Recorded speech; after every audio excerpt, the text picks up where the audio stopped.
Hi there, it's Rob here from the Gym Tin. I hope you're well. Welcome to tonight's lifestyle tips. It's a 10-minute tops talk all about the benefits of various things to do with fitness and health. Tonight we're going to be talking about why does health and fitness matter? Why should it be part of your day-to-day? Why should you care about it? And let's give you a number of reasons as to why it is. So let's find yourself a pint of water, as always. Take a sip, lick it around your lips, hydrate, and enjoy the next 10 minutes. Stick this on as a podcast in your car, listen along to it, and hopefully this gives you some inspiration to want to get involved with some of the fitness and health that will improve your life for yourself and also for that of your family. Cheers. So why health and fitness? Why should we bother doing this? Why is it important? Okay. So obviously in the UK, we don't have to worry about things like health insurance, etc.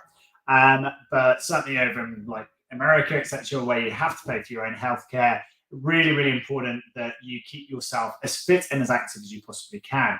Various companies like Vitality Health Insurance as well will reward you for doing more exercise and more activity because they know, as well as personal trainers and everyone else in the fitness industry know, that the fitter you are, the more active you are, the better you are, the greater longevity. But there's some real nuts and bolts behind this, and why is it important? So when it comes to chronic illness and chronic disease, this is number one. It's going to help you reduce the chances of getting chronic illness and chronic health problems.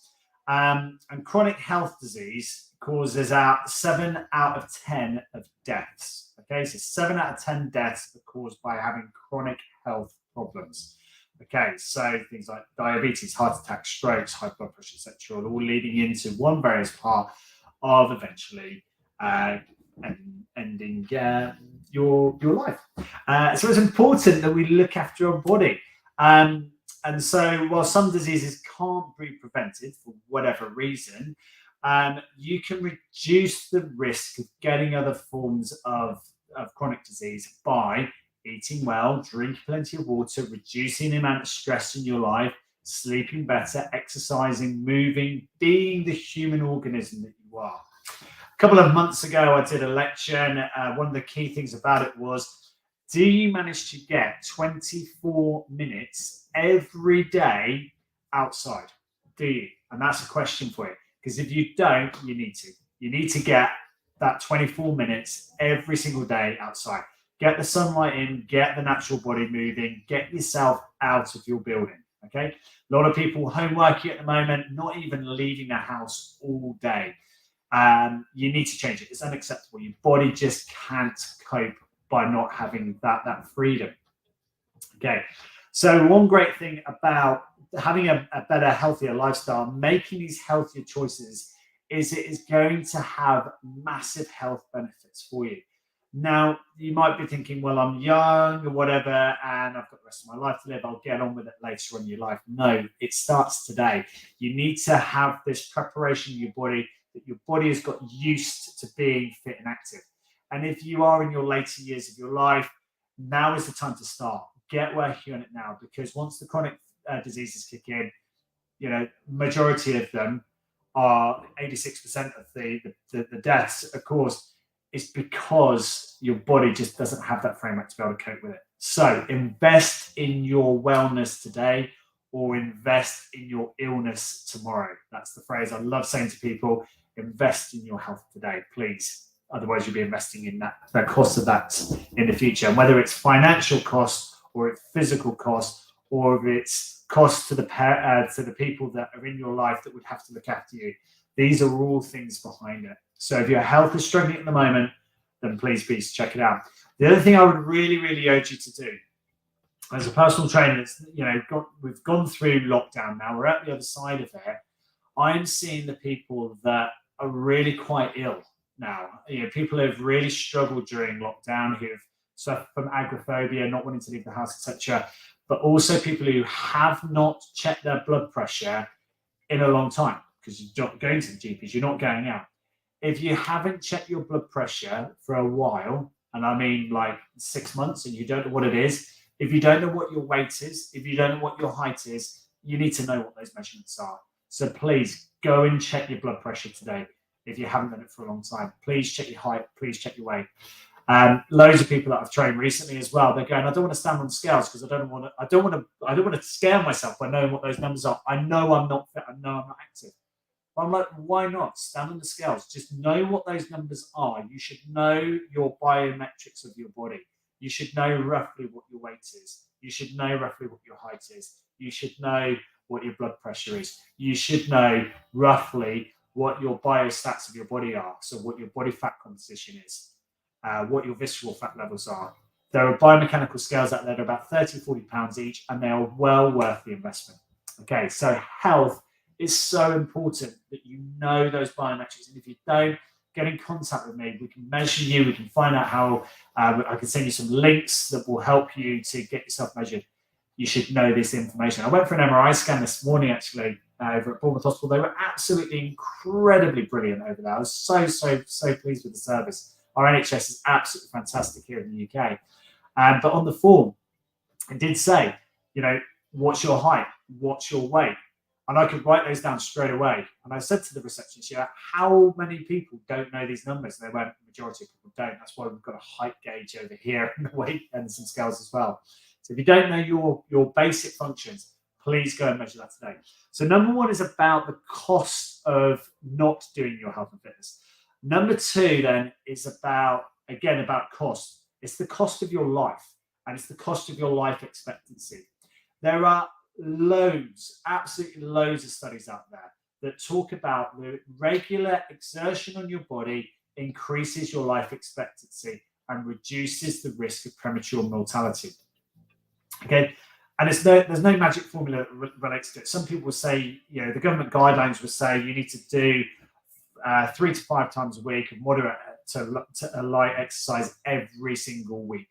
Okay, I would suggest that 24 minutes is your prerequisite. Get outside, go for a walk, do something. Exercise doesn't mean that you have to be lifting weights, getting on a rowing machine, getting onto a ski erg, going on and lifting some big heavy weights. It could be as simple as going for a walk around the block. It could be something as kind as going around to somebody that you know who's retired on their own, knocking on the door and taking them over a sandwich or something and just chatting to them and just being kind and being nice. Okay, exercise doesn't always have to be all the other stuff that can be quite scary for most people. It could be going out and walking the dog, for example. So there is strong translation between exercise, health, and life expectancy. Okay, and having a purpose in it, because the next part is about reducing the risk of your injury. So regular exercise increases muscle dexterity, muscle strength, muscle flexibility, bone density, reduction in osteopenia, reduction in osteoporosis, increased flexibility, increased stability. It makes you more resilient. It's so quite interesting. So I've got to go for some ankle surgery. And the guy's like, I'm going to put you on the cancellation list because you're fit, you're active. I can get you in straight away. And I know that you're going to have, hopefully, touch wood, successful surgery and it's going to be really good for you. But it's because I do look after myself and I do look after my own health. And I do encourage people to do it because I want people to enjoy it and get training, get you fitter and feeling happier about your body as well. There's nothing better than feeling good about your health and your well-being. But going back into reduction of risk and injury, that's where, if you take a tumble, your muscles are stronger, they're more resilient, the bones are less likely to break. The tendons are going to be supported by supple muscles that can take a bit of impact and a bit of strain that's not normal. Slips and trips and falls are going to be less of an impact onto you. And, it also increases a very key element. This is something that I teach is the mobility method, which is all about how can you keep your balance and your proprioception right. And by doing so, by regularly exercising, you increase your proprioception, your balance, your motor neuron skills, the neuromuscular pathways in your body. You're fitter, you're stronger. So therefore, even if you do take a tumble, you're more likely to catch yourself and have the strength to be able to stop that from happening. So everyone needs to be more active. If you're desk bound an awful lot, if you drive an awful lot, get up, get moving, do some strength, do some mobility, get your Get your big hips moving. Your biggest joint capsules in your body, your hip pelvis combination, needs to be regularly moved through its full range every single day. The other element is your ankles need to be supple. They need to be flexible. If your feet hurt, go and see a podiatrist, go and see a chiropodist, go and see a sports masseur, go and see a sports therapist. Get yourself fit, get those moving as well. Really, really going to help you.